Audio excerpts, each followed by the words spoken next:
Welcome to today's video in which we look at why the digital youth will not determine the president of Kenya come the year 2022.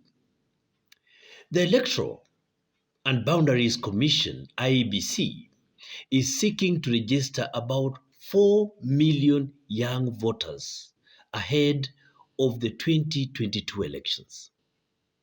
These are youngsters who were below the age of 18 in the year 2017. This is a fairly big number of voters who could determine who becomes president of Kenya.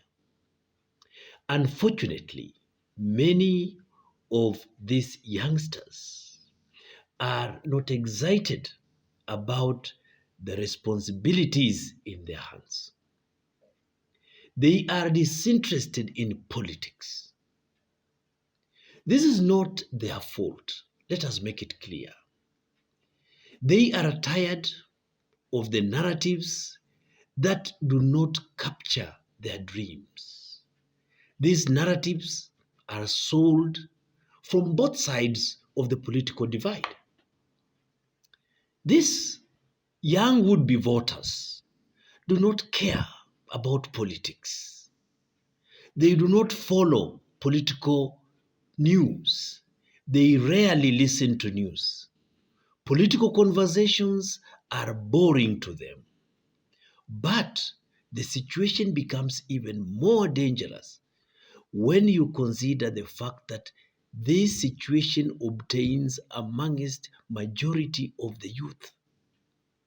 The youth form the majority of the population in Kenya.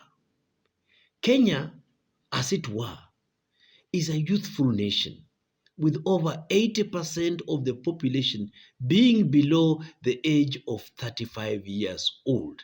It basically means if this group or set of population decided to vote, then they would determine the president of the Republic of Kenya come the year 2022. For this large population to be disinterested in politics, it is simply disastrous. But give it to them. These youth spend a lot of time online, but not to understand politics, not to know their real enemy. This means that these youngsters may not vote, but even if they vote, they will be voting from a point of ignorance. We cannot afford to allow a huge population of our youth in ignorance. We cannot leave the education of this youth to politicians with vested interests. It is wrong to let politicians lie to these young people. The nation should find a way of educating these young people. It is disastrous to have these youth as participants in elections without political education.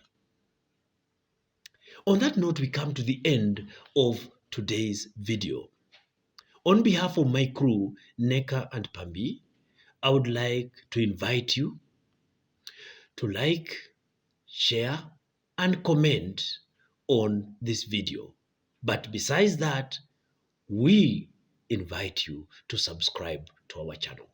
Thank you very much.